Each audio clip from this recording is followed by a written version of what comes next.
அருமையான தேவனுடைய பிள்ளைகளே, ஆண்டவருடைய வருகை அதி சீக்கிரமாய் இருக்கிறது. ஆண்டவர் சீக்கிரமாய் வரப்போகிறார். அவருடைய வருகைக்கு நீங்களும் நானும் ஆயத்தப்பட வேண்டும். எப்பொழுது வருவார் என்று தெரியாது, ஆனால் வருவார். அவர் மறுபடியும் வரப்போகிறார். உலகமே எதிர்பார்த்து கொண்டிருக்கிறது இயேசு கிறிஸ்துடைய வருகை குறித்து. எப்பொழுது வருவார், அவர் வரும்போது என்ன நடக்கும், அவர் எப்படி வருவார், எங்கே வருவார், பல காரியத்தை உலகம் முழுவதும் ஆராய்ச்சி பண்ணி கொண்டிருக்கிறார்கள். இயேசு கிறிஸ்துடைய வருகைக்காக உலகமே ஆயத்தமாய் கொண்டிருக்கிறது. ஆனால் இயேசு கிறிஸ்து வருவார் என்றால் அவர் இப்பொழுது எங்கே இருக்கிறார் என்று நாம் கவனிக்க வேண்டும். சங்கீதம் 115 சங்கீதம்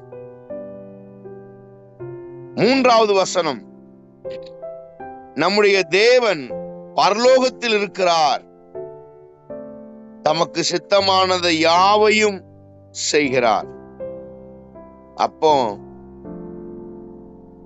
இயேசு கிறிஸ்து நம்முடைய தேவன் பரலோகத்தில் இருக்கிறார். நம்முடைய ஆண்டவர் பரலோகத்தில் இருக்கிறார், பூமியில் இல்லை. தேவன் எங்கதான் இருக்கிறாரு? பரலோகத்துலதான் இருக்கிறாரு. அப்போ தேவன் பரலோகத்தில் இருந்தா பூமியில எப்படி கிரியை செய்ய முடியும்? பிதா குமாரன், பிதாவும் குமாரனும் பரலோக ராஜ்யத்தில் இருக்கிறார்கள். பைபிள் சொல்லுகிறது, நம்முடைய பாவங்களுக்காக நமக்காக பரிந்து பேசுகிற ஆண்டவர் பிதாவுடைய அருகில் இருக்கிறார். நம்முடைய 24 மணி நேரமும் நம்முடைய பாவங்களுக்காக ஆண்டவர் என்ன செய்யறாராம்? பரிந்து பேசுறார், பரிந்து பேசிக் கொண்டிருக்கிறார். நாம் செய்கிற பாவம், தவறுகள், அறியாமை,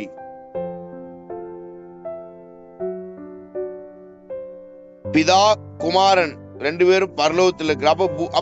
அப்போ ஆண்டவர் நமக்கு யார்தான் இருக்கா? அப்ப நம்ம சும்மாதான் இருக்கிறோம் அப்படின்னா, நம்முடைய வாழ்க்கையில தேவன் பரிசுத்த ஆவியானவரை அனுப்புகிறார். அதனாலதான் பைபிள் சொல்லுகிறது, நான் போகிறது உங்களுக்கு நலமாய் இருக்கும், நான் போய் உங்களுக்கு ஒரு தேற்றரவாளன் அனுப்புகிறேன் சொல்லி அவர் பரமேறி சென்றிருக்கிறார். அந்த தேற்றரவாளன் எல்லா சத்தியத்துக்குள்ளேயும் உங்களை நடத்துவார். இதுவரைக்கும் நடத்தி கொண்டிருக்கிறார். அப்போ பிதா குமாரன் 2 பேர் இல்லையா அப்படின்னா, பைபிள் சொல்லுகிறது தேவன் எங்கும் இருக்கிறார், சர்வவியாபி, சர்வவியாபி.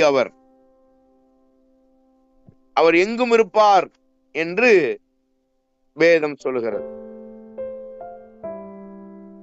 ஒரே ஒரு வசனத்தை வச்சு ஆண்டவர் பரலோகத்தில் இருக்கிறார், பூமியில இல்லைன்னு நம்ம தீர்மானம் பண்ண முடியுமா?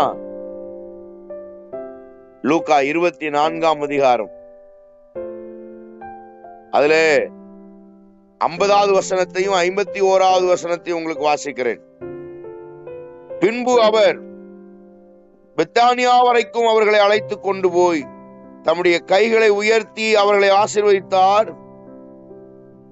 அவர்களை ஆசீர்வதிக்கையில் அவர் அவர்களை விட்டு பிரிந்து பரலோகத்துக்கு எடுத்துக் கொள்ளப்பட்டார். அவர் பைபிள் சொல்லுது, அவர் பரலோகத்துக்கு எடுத்துக் கொள்ளப்பட்டார், பூமியில் அவர் இல்ல.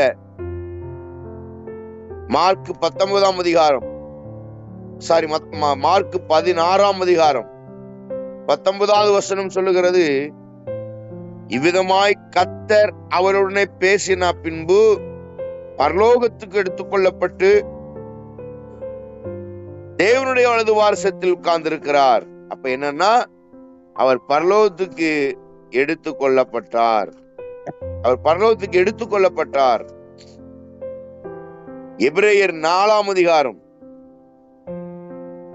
எபிரேயர் 4ஆம் அதிகாரம் 14வது வசனம் சொல்லுது, வானங்களின் வழியாய் பரலோகத்திற்கு போன தேவகுமாரனாகிய இயேசு கிறிஸ்து மகா பிரதான ஆசாரியர் நமக்கு இருக்கிறபடியால் நாம் பண்ணின அறிக்கையை உறுதியாய் பற்றி கொண்டிருக்க கடவோம். எங்க போனாரு?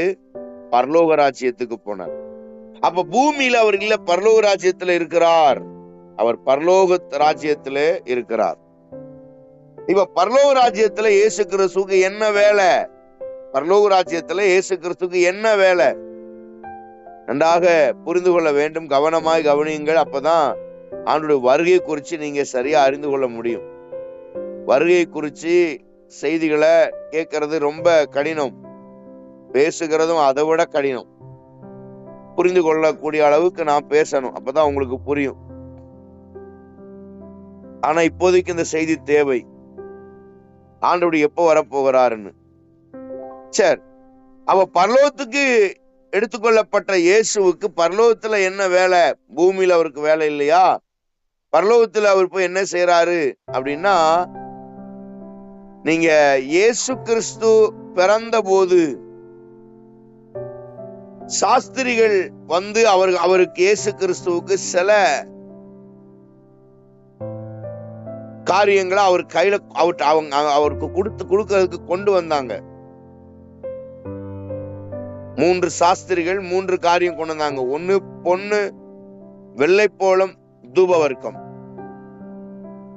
இந்த பொன் என்பது ராஜாவுடைய கிரீடம், அதாவது தங்க கிரீடத்தை குறிக்கிறது. தங்கம், அவர் ராஜா. 2வது வெள்ளைப்போளம் என்பது தீர்க்கதரிசியை குறிக்கிறது. அவர் தீர்க்கதரிசி என்பதை குறிக்கிறது. அவர் ஒரு தீர்க்கதரிசிப்பா. 3வது தூபவர்க்கம் என்பது அவர் ஆசாரியன் என்கிறதை குறிக்கிறது. ஆசாரியன், ஆசாரியுடைய வேலை என்ன? ஆசாரியன் வருஷத்துக்கு ஒரு முறை பலிபீடத்துல போய், ஆசரிப்பு கூடாரத்துல போய் வருஷத்துக்கு ஒரு முறை அவன் பலி செலுத்துகிறவன். அது மாதிரிதான் ஆண்டவராகிய இயேசு கிறிஸ்து மனுக்குலத்தின் எல்லா பாவத்துக்காக ஒரே முறை அவரே பலியா இருக்கிறார். ஆசாரியன் பலி செலுத்துவான் ஜனங்களுக்காக. வருடம் ஒரு முறை பரிசுத்த பர்வதத்துக்குள்ளே போய் பாவ நிவிர்த்தி பலியை செலுத்துவான். வருடம் ஒரு முறை. ஆனா ஆண்டவராகிய இயேசு கிறிஸ்து ஒரே ஒரு முறை பலி செலுத்தினாலும் அவரையே பலியாக தந்தார். ஆசாரியனுக்கு என்ன வேலை? பைபிள் சொல்லுகிறது, பரலோகத்துல போய் குமாரனாகிய இயேசு கிறிஸ்து நம்முடைய பாவங்களுக்காக பரிந்து பேசுகிறார். அவர் பரிந்து பேசிக் கொண்டிருக்கிறார். அருமை தேவ பிள்ளைகளே, காலவெளியிலே உங்களுக்காக பரிந்து பேசுகிற மகா பிரதான ஆசாரியர் ஒருத்தர் உண்டு. அவர் உங்களுக்காக பரிந்து பேசுகிறார். சரி, பரலோகத்தில் இருக்கிறார், நமக்காக பரிந்து பேசுகிறார். எப்பொழுது அவர் வருவார்? எப்பொழுது அவர் பூமிக்கு வரப்போகிறார்? எல்லாருடைய எதிர்பார்ப்பு அப்படிதான் இருக்கு. எப்பதான்ப்பா ஆண்டவர் வருவாரு?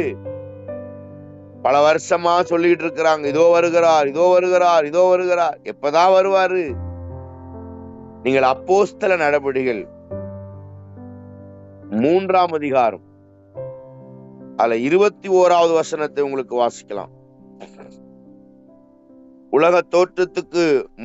உலக தோற்றம் முதல் தேவன் தம்முடைய பரிசுத்த தீர்க்கதரிசிகளாருடைய வாக்கினாலும் உரைத்தவைகள் எல்லாம் நிறைவேறி தீரும் காலம் வருமளவும் பரலோகம் அவரை ஏற்றுக்கொள்ள வேண்டும். அப்ப என்ன சொல்லப்பட்டிருக்கிறது? உலக தோற்றத்துக்கு முன்பாகவே இருந்து சொல்லப்பட்ட தீர்க்க தரிசன வசனங்கள் நிறைவேறும் வரைக்கும் பரலோகம் இவரை ஏற்றுக்கொள்ளும். பரலோகத்தில் அவருக்கு வாய்ப்பு இருக்கு, அங்க இருக்கலாம். ஆனா மரிப்பதற்கு ஆயத்தமா இருக்கிற இயேசு கிறிஸ்து, நமக்காக மரித்தவர், மூன்றாம் நாள் உயிரோடு ஏறி பரமேறி சென்றவர், மறுபடியும் உங்களுக்காக வருவேன் என்று சொல்லி சென்றவர், அவர் எப்பொழுது மறுபடியும் வரப்போகிறார் என்றால், உலக தோற்றத்துக்கு முன்னிருந்து இன்று வரை சொல்லக்கூடிய தீர்க்க தரிசன வார்த்தைகள் நிறைவேறும் வரைக்கும் அவர் வரமாட்டார். நிறைவேறணும். நிறைவேறினாத்தான் அவரு வர முடியும். அப்ப நம்முடைய எதிர்பார்ப்பு என்ன? எப்பொழுது இயேசு வருவார்னா, அவர் வருவார். எப்போ வருவார்? வருவார். காலம் தெரியாது, சூழ்நிலைகள் தெரியாது, நேரம் தெரியாது. ஆனா வருவார். பரலோகத்துல அவருக்கு வேலை முடிஞ்ச உடனே அவர் வருவார். நல்லா ஒண்ணு புரிஞ்சுக்கோங்க. இயேசு கிறிஸ்து பரலோகத்திலிருந்து இங்க கீழே வந்து நம்மளை அழைத்து கொண்டு போகிறது உண்மைதான். பயப்படவே பயப்படாதீங்க. பரலோக ராஜ்யத்துக்கு நம்ம போகாம அங்க திறப்பு விழா நடக்கவே நடக்காது. பரலோக ராஜ்யம் இன்னும் கட்டி முடிக்கப்படவில்லை. அப்ப பரலோகம் கட்டி முடிக்கப்பட்டாதான் நம்ம அங்க போக முடியும். ஒரு சின்ன ஒரு வீடு கட்டுறோம் அப்படின்னா 1 மாசம் 5 மாசம் அல்லது 1 வருஷத்துல கட்டி முடிச்சிடறோம். சர்ச்சு கட்டுறோம்னா ஒரு 2 வருஷத்துல கட்டி முடிக்கிறோம். அருமையான தேவனுடைய பிள்ளைகளே, வீட 2 வருஷம் 3 வருஷத்துல கட்டி முடிக்கிறோமே. பரலோக ராஜ்யம் 2025 ஆண்டுகளாக கட்டப்பட்டு கொண்டிருக்கிறது. இன்னும் கட்டி முடியல. எவ்வளவு பிரம்மாண்டமான கட்டடம் பாருங்க. நீங்களும் நானும் போனாதான் அந்த அந்த அந்த பரலோக ராஜ்யம் பிரதிஷ்டை பண்ணுவாங்க, கிரக பிரவேசம் பண்ணுவாங்க. நம்ம போகாம உள்ள நுழைய முடியாது யாரும். ஆண்டவராகிய இயேசு மத்திய ஆகாயத்துல வரக்கூடிய நாளுக்கு முன்பதாக அது ஆயத்தமாக்கப்படும். ஆயத்தமாக்கி நம்மை அழைத்து கொண்டு போய் அந்த அருமையான அந்த நாட்களிலே, அந்த ஜெபத்திலே ஆண்டவர் நம்மை கலந்து கொள்ள வைக்க போகிறார். இயேசு கிறிஸ்து வருவ தாமதம் ஏன்?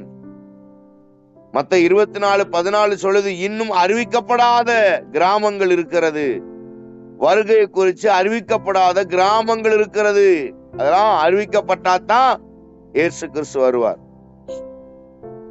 ஏன் இன்னும் வரவில்லை? இன்னும் வேலை முடியவில்லை. ஏன் இன்னும் வரவில்லை? தீர்க்க தரிசனம் நிறைவேறவில்லை.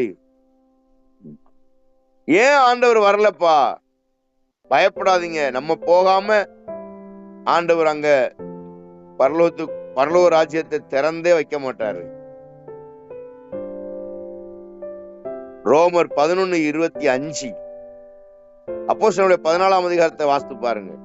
ஏன் அவர் வரமாட்டேங்கிறாருன்னா, ஆண்டவர் அவர் மனதிலே உள்ள திட்டத்தின்படி எண்ணிக்கை இருக்கிறது. ஒரு குறிப்பிட்ட எண்ணிக்கை இருக்கிறது. அந்த எண்ணிக்கைக்குள்ளாக ஜனங்கள் இன்னும் மனம் திரும்பல. அதனாலதான் ஆண்டவர் தாமதம் பண்ணுகிறார். இன்னைக்கு சாப்பிடாம தூங்காம நம்ம அலையிறோம்னா, எங்க போனாலும் ஜோமனை கூப்பிட்டோன்னு ஓடுறதுக்கு காரணம் என்ன தெரியுமா? ஆண்டவராகிய கர்த்தர்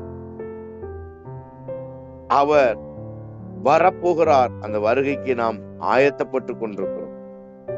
என்ன வந்தாலும் அவர் பரலோக ராஜ்யத்துக்கு நம்ம போயிருவோம்ன்ற அந்த எண்ணத்துல ஆயத்தமாய் கொண்டிருக்கிறோம். மறக்க வேண்டாம், சீக்கிரமா இயேசு வரப்போகிறார். எங்கே பரலோகம் எங்கே இருக்கிறது? முதலாவது இயேசு வரப்போகிறார். இயேசு வரப்போகிறார் அப்படின்னா இயேசு எங்க இருக்கிறார்? எங்கேயோ இருந்து ஒரு இடத்துல இருந்து வரப்போகிறார்னு கேட்டோம். அது எங்க இருக்கிறார் அப்படின்னா பரலோகத்துல இருக்கிறார். சரி, பரலோகத்தில் இருக்கிற ஆண்டவர் ஏன் இன்னும் தாமதம் பண்ணுகிறார் அப்படின்னா, தீர்க்க தரிசனம் நிறைவேறணும், அதுக்கு ஒரு காலம் வச்சிருக்கிறாரு. அவர் ஏன் வராம இருக்கிறார் அப்படின்னா, இன்னும் வேலை முடியல. ஏன் வராம இருக்கிறார் அப்படின்னா, தீர்க்க தரிசன வார்த்தைகள் மாத்திரமல்ல, எண்ணிக்கை இருக்கிறது. அந்த எண்ணிக்கை இன்னும் ஆயத்தப்படாமல் இருக்கிறதுனால. அப்புறம் ஏன் இன்னும் வராம இருக்கிறாருன்னா, இன்னும் அறிவிக்கப்படாத கிராமங்கள் இருக்கிறது.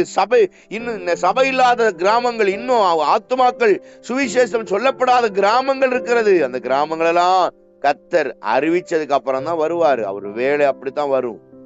சொல்லப்பட்ட வார்த்தைகள் நிறைவேறினதுக்கு அப்புறம் தான் அவர் வருவார்.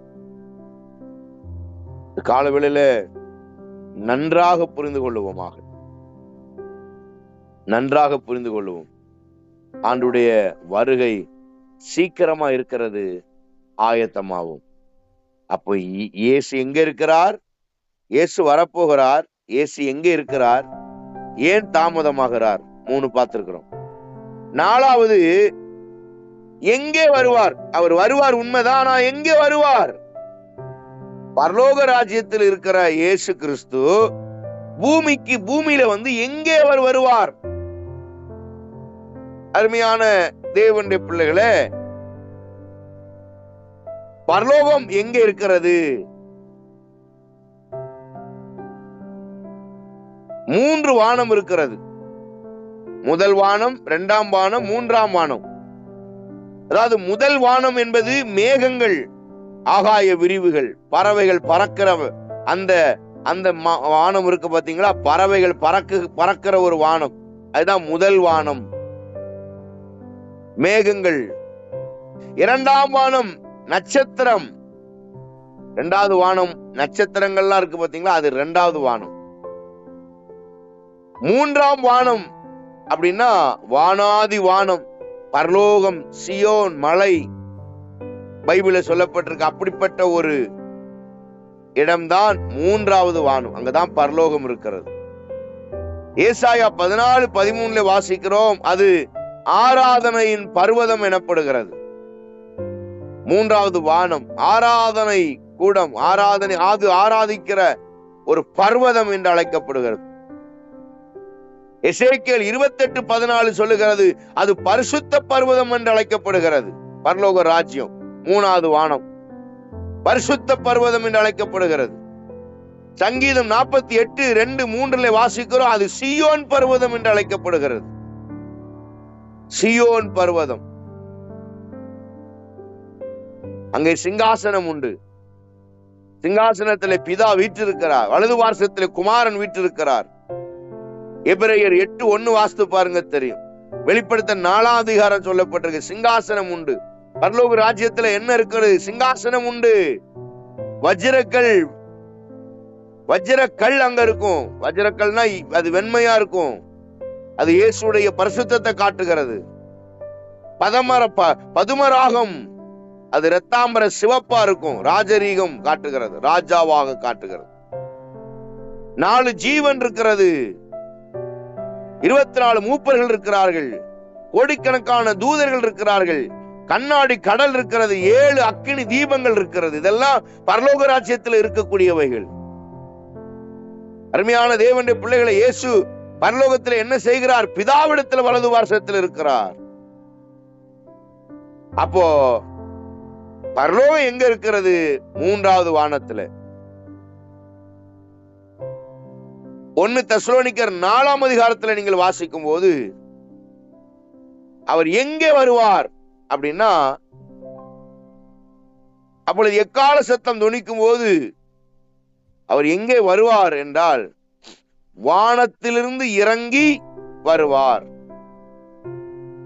எங்கே? மேகங்கள் மேலே வருவார். 3வது வானத்திலிருந்து இறங்கி முதல் வானத்திற்கு வருவார். ஆகாயத்திலே 1ஆம் வானம். அவர் வரும்போது 3 சம்பவம் நடக்கும். ஆண்டவராகிய இயேசு கிறிஸ்து இந்த பூமிக்கு வரும்போது 3 சம்பவங்கள் நடக்கிறது. 1 ஆரவார சத்தம், 2 எக்கால சத்தம், 3 பிரதான தூதனுடைய சத்தம். ஆரவார சத்தம், எக்கால சத்தம், பிரதான தூதருடைய சத்தம், ஆரவார சத்தத்தோடு, பிரதான தூதருடைய சத்தத்தோடு தேவ எக்காலத்தோடு வானத்திலிருந்து இறங்கி வருவார் என்று தெசலோனிக்கர்ல வாசிக்கிறோம். இரண்டாவது வருகை, அதாவது வருகையில 2 வகையான வருகை இருக்கிறது. ஆண்டவராகிய இயேசு கிறிஸ்து இந்த பூமிக்கு வரப்போகிறது உண்மைதான், ஆனால் 2 வருகை இருக்கிறது. நம்பர் 1 ரகசிய வருகை, secret coming. Number 2 glorious coming, மகிமையின் வருகை,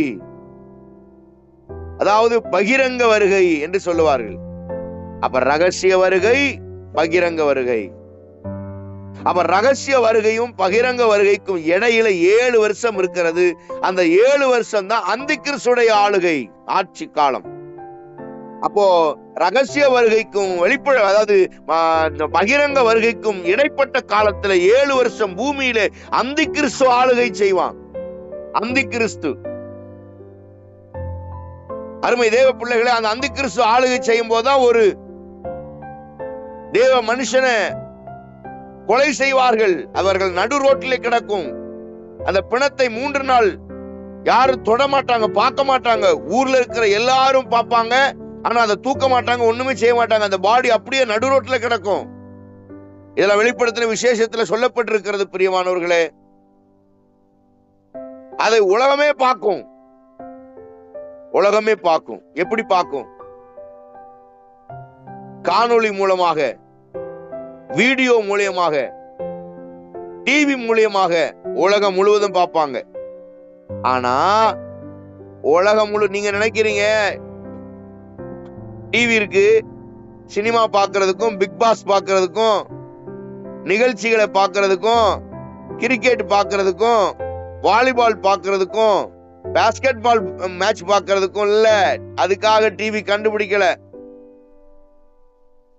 இத கண்டுபிடிச்சது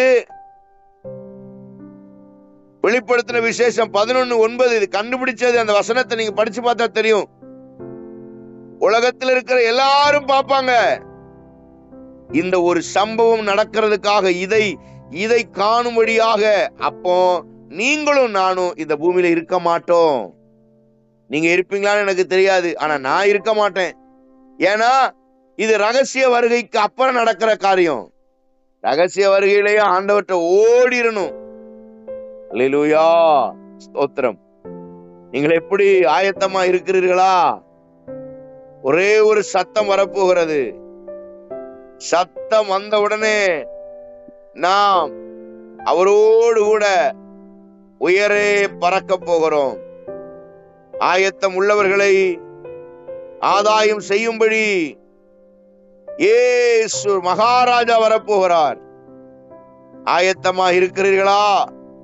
ஏசாயா 26 அதிகாரம் 10வது வசனம் சொல்லுகிறது. 26:20 ஏசாயா 26:20 என் ஜனமே, நீ போய் உன் அறைக்குள்ளே பிரவேசித்து உன் அறை கதவை பூட்டிக் கொண்டு சினம் கடந்து போக மட்டும் கொஞ்ச நேரம் ஒளித்துக்கொள். ஒரு சத்தம் வருகிறது,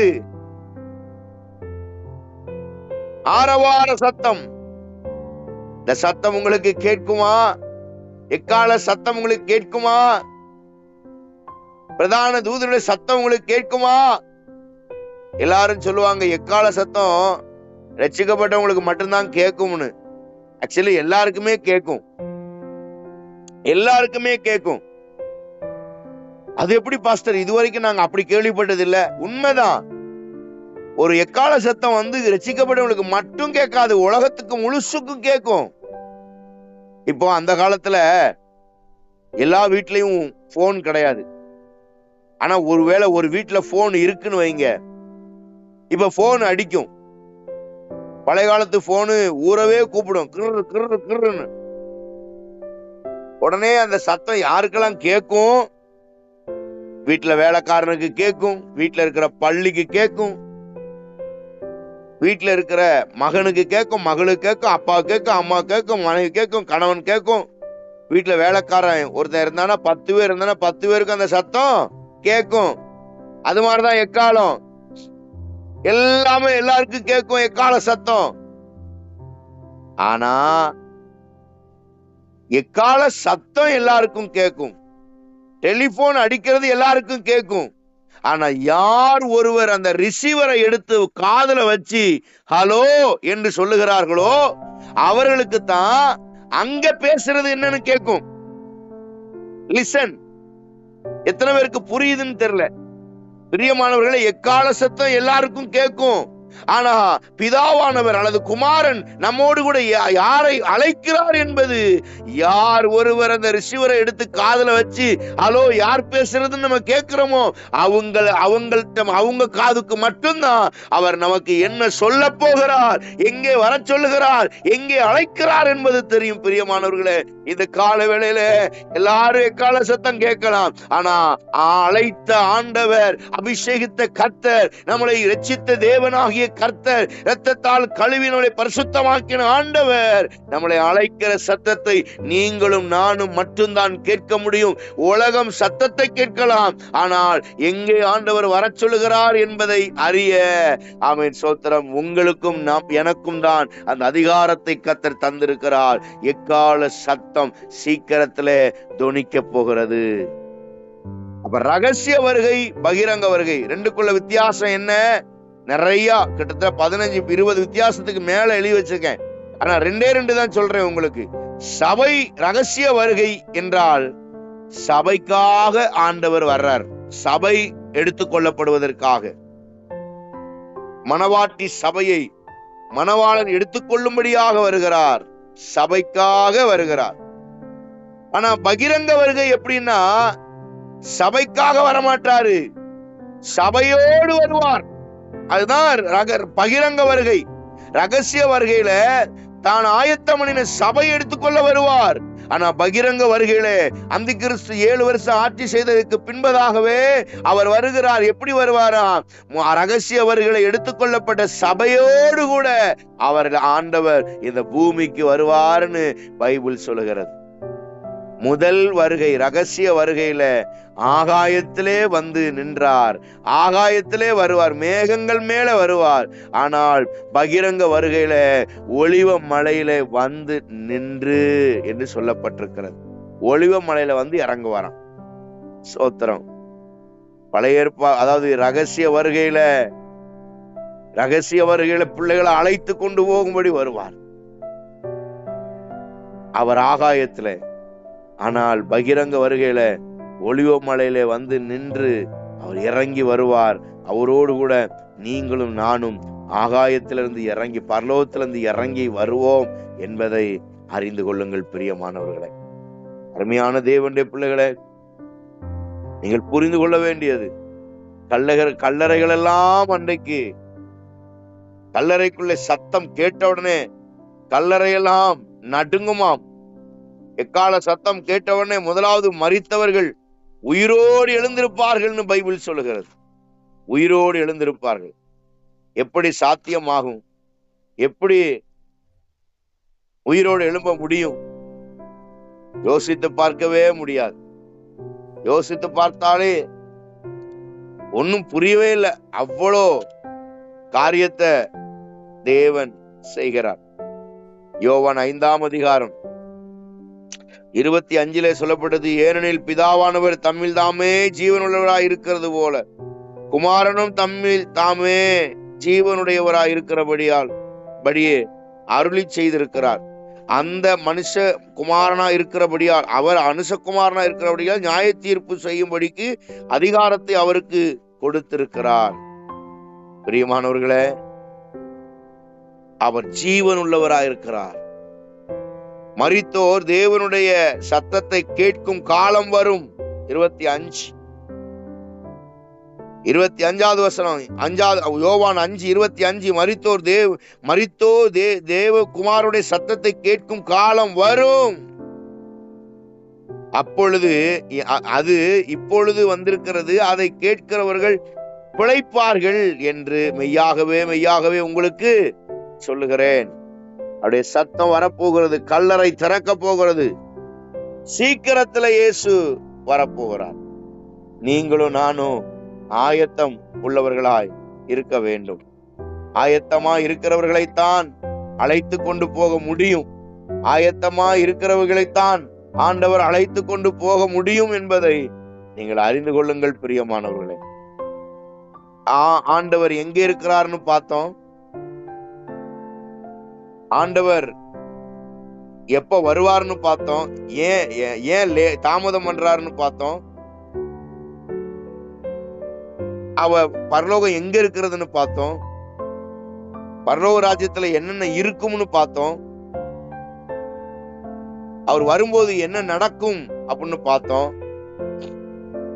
ஆனா அவரு வரும்போது என்ன நடக்கும்? பைபிள் சொல்லுகிறது, 2 பேரு எந்திரம் அரைச்சுக்கிட்டு இருப்பாங்களாம்.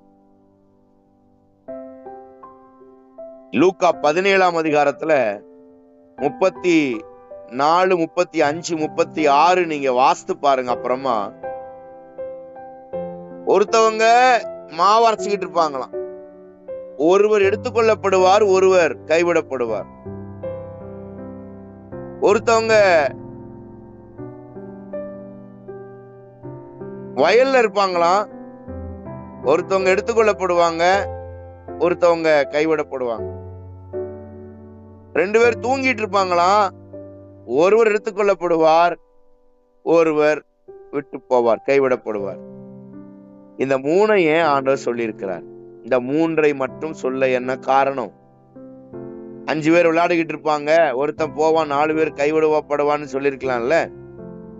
இதை சொல்லுவதற்கு என்ன காரணம்னா, இந்த 3 காலத்தை குறிக்குது. 3 காலத்தை குறிக்குது. 2 பேர் தூங்கிட்டு இருப்பாங்க, ஒருத்தர் எடுத்துக்கொள்ளப்படுவார்னா அது இரவை குறிக்கிறது, நைட்டு. எந்திரம் அரைக்கிறாங்க, மாவாட்டுறாங்க 2 பேரு அப்படின்னா, ஒண்ணு காலையில இல்லைன்னா சாயங்காலம் தான் மாவாட்டுவாங்க. அது சாயங்காலத்தை குறிக்குது அல்லது மதியானத்தை குறிக்குதுன்னு வச்சுக்கலாம். ஒருவர் வயல்ல வேலை செஞ்சிட்டு இருக்காங்கன்னா அது மதியானம். அப்ப மாவாட்டுறதுன்னா பகல்ல, காலையில அல்லது சாயங்காலம். வயக்காட்டுல வேலை செய்யறாங்க அப்படின்னா அது மதியானம். 2 பேர் தூங்குறாங்க அப்படின்னா ராத்திரி. அப்போ ஆண்டோடைய வருகை எப்படி இருக்குமா? அது காலையில இருக்கும், அல்லது மதியானம் இருக்கும், அல்லது சாயங்காலம் இருக்கும். பாருங்க, இப்போ இன்னைக்கு நமக்கு காலையில அப்படின்னா அமெரிக்கால நைட்டா இருக்கும். அமெரிக்கால நைட்டு, நமக்கு நைட்னா அவங்களுக்கு பகலு. அன்னைக்கு வேதாகம காலங்கள் 3 கண்டம் தான் இருந்துச்சு. அன்னைக்கு வேதாகமம் எழுதும் போது 3 கண்டம் தான் இருந்துச்சு. ஒண்ணு ஆசியா கண்டம், ஐரோப்பியா கண்டம், ஆப்பிரிக்கா கண்டம், 3 தான் இருந்துச்சு. இப்ப 7 கண்டம் இருந்துச்சான். ஒரு 5-10 வருஷத்துக்கு முன்னால 5 கண்டம் தான். ஆனா இப்ப 7 கண்டமா கண்டுபிடிச்சுக்கிட்டே இருக்கிறாங்க. ஆனா பைபிள் என்னதான் சொல்லுது? அது எத்தனை கண்டம் வந்தாலும் காலை, மதியம், இரவு, இயேசு எப்ப வருவாருன்னு தெரியாது. திடீர்னு வருவாரு. அவர் வரும்போது நாம் ஆயத்தமா இருக்க வேண்டும். திடீர்னு கணவன் மனைவி தூங்கிட்டு இருக்காங்க வைங்க, மனைவி ஆண்டவர் எடுத்துக்கிடுவாரு, கணவனை கைவிட்டுருவார். கணவன் காலை எந்திரிச்ச உடனே ஐயோ என் மனைவியை காணுமேன்னு அவரு எல்லா பக்கமும் தேடுவார். என்கிட்ட சொல்லாம எங்க ஓடிட்டா, ஐயோ எங்கன்னு தேடுவாரு. கதவு உள்பக்கம் தாப்பால் போட்டிருக்கும், ஜன்னல்லாம் அடைச்சிருக்கும். மனைவி நேற்று ராத்திரி போட்டிருந்த உடைகள் எல்லாம் கலண்டு கீழே கிடக்கும். அவங்க நைட்டில இருந்து அவ்வளவு துணிமணியும் கீழே கிடக்கும். இவரு எல்லாம் கிடக்குது, இங்க கீழே கிடக்கு, என் மனைவியை காணோம், ஐயோ எங்க போனான்னு தெரியலன்னு தேடுவாரு. கதவை திறந்தா ஊரே ரோட்ல அலையும். ஐயோ என் மனைவியை காணோம், என் புருஷனை காணோம், என் பிள்ளைய காணோம், இந்த அவனை காணோம், இவனை காணோம்னு தேடி அலைவாங்க. போலீஸ் ஸ்டேஷனுக்கு போனா அங்கேயும் ஆயிரக்கணக்கில் ஜனங்கள் நிப்பாங்க. பெரிய பெரிய பிஷப்மார்கள், பெரிய பெரிய போப்மார்கள், பெரிய பெரிய பாஸ்டர், ரெவரண்டு, போதகரு, பிரதரு, பெரிய பெரிய சிஸ்டர் பெரிய பெரிய ஃபாதர், சீனியர் பாஸ்டர் எல்லாரும் அங்க லைன்ல நிப்பாங்க. என் மனைவியை காணும், என் பிள்ளைய காணும், என் கூட பிறந்தவங்களை காணும், என் சபையில இவங்களை காணும், அவங்களை காணும். திடீர்னு சத்தம் கேட்கும், மெட்ராஸ்ல 5000 பேரை காணும். நியூஸ்ல வரும், கடலூர் பாண்டிச்சேரியில 1,00,000 பேரை காணும். தேனி மாவட்டத்துல மொத்தமே 10,00,000 பேரை காணும், 5,00,000 பேரை காணும், 1000 பேரை காணும். பெரியகுளத்துல கள்ளிப்பட்டியில 200 பேரை காணும். இப்படி செய்திகள் எல்லாம் வரும். எல்லாரும் தொலைக்காட்சியில பார்ப்பாங்க. தலைப்பு செய்திகள், இந்த ஊர்ல திடீர்னு காணும், ஆட்களை காணும், நேற்று ராத்திரி ஆளை காணும், கண்டுபிடிச்சு கொடுங்கன்னு கதறி அழுகிற ஒரு நேரம் வரும். முடிவெட்டுற கடையை பாருங்களேன். ஒருவேளை காலையில வர்றாருன்னு வைங்க, முடிவெட்டுற கடைக்கு போறாங்க. ஒருத்தன் முடி வெட்டிக்கிட்டு இருக்கான். வெட்டுறவன் ரட்சிக்கப்பட்டவனா இருப்பான், முடி வளர்த்தவன் ரட்சிக்கப்படாதவனா இருப்பான். ஆண்டுடைய வருகை பாதி வெட்டி இருப்பான், ஒரு சைட முழுசு வெட்டி இருப்பான், மொட்டை அடிச்சிருப்பான். ஒரு பக்கம் மொட்டை அடிக்காம இருக்கும். திடீர்னு ஆண்டவர் வந்துட்டாருன்னா அவன் நிலைமை எங்க? அவன் அங்கேயே உட்கார்ந்து இருப்பான். அவனே ஒரு பிளேட் எடுத்து சரசரன்னு இழுத்து அங்கிட்டு போட்டுட்டு தான் வீட்டுக்கு வரணும். ஏன்னா வெற்றவன் ரசிக்கப்பட்டவனா இருப்பான், அவன் எடுத்துக்கொள்ளப்படுவானே. இவன் முடிவெற்ற கடையில மண்டை ஆட்டிக்கிட்டே உட்கார்ந்து இருக்க வேண்டியதான். அட காணமே ஐயோன்னு கத்திரிக்கோள் கீழே விழுந்து கிடக்கும். வாகனம், பஸ், நிறைய விபத்துகள் நடக்கும். இந்தியாவுல நிறைய விபத்து ஒரே நாள்ல நடக்கும். டிரைவர் ரசிக்கப்பட்டிருப்பாரு, பரலோகம் போயிருவாரு. வண்டி புளிய மரத்துல மோதி 50 பேர் காலி, 20 பேர் செத்தான், 30 பேர் செத்தான். ஒரு நாள் வரப்போகிறது. ஆயத்தப்படு ஜனமே, நீ ஆயத்தப்படு. இப்ப அமெரிக்கால எல்லாம் பிளைட் ஓட்டும் போது ரெண்டு பிளைட் ஓட்டுறவங்க இருப்பாங்க. ஒருத்தர் ரட்சிக்கப்பட்டவர், ஒருத்தர் உலகத்தான். அமெரிக்கா தீர்க்க தரிசனமாவே அவங்க செய்யறாங்க. நீங்க விசாரிச்சு பாருங்க, நெட்ல செக் பண்ணி பாருங்க. 2 பேரும் ரட்சிக்கப்பட்டவன வைக்க மாட்டாங்க. ஏன்னா கர்த்தருடைய வருகை சமீபமா இருக்கிறது. ஆண்டவர் வந்தாருன்னா, ஒரு நல்ல கிறிஸ்தவன் ஓட்டிக்கிட்டு இருந்தான்னா அவன் எடுத்துக்கொள்ளப்பட்ட டக்குன்னு ரட்சிக்கப்படாத ஒருத்தன் அதை டேக் அவுட் பண்ணிக்கிடுவான், கொண்டு போய் கரை சேர்த்துருவான். பிரியமானவர்களே, ஆயத்தமா இருங்கள், பிறரை ஆயத்தப்படுத்துங்கள். இந்த காலவெளியில இன்னும் நிறைய இருக்கிறது. கர்த்தருக்கு சித்தமானால் ஒரு நாள் உங்களுக்கு தேவனுடைய வார்த்தையை, அவருடைய வருகை குறித்து நாம் பேசலாம். வருகையில என்ன நடக்கும், வரும்போது பூமியில நடக்கும், பரலோகத்துல நடக்கும். பரலோகத்துக்கு ஆண்டவர் நம்மளை கொண்டு போய் அங்கே என்ன நடக்கும், ஆட்டுக்குடியாருடைய கல்யாணம் இருக்கிறது, பிரதிபலன்களை பெற்றுக்கொள்கிறது, கிரீடத்தை கொடுக்கிறது, நிறைய காரியம் இருக்கிறது. கர்த்தருக்கு சித்தமானால் ஒரு நாள் விவரமாய் உங்களுக்கு சொல்ல விரும்புகிறேன். ஜெபம் பண்ணுவோம், கண்களை மூடி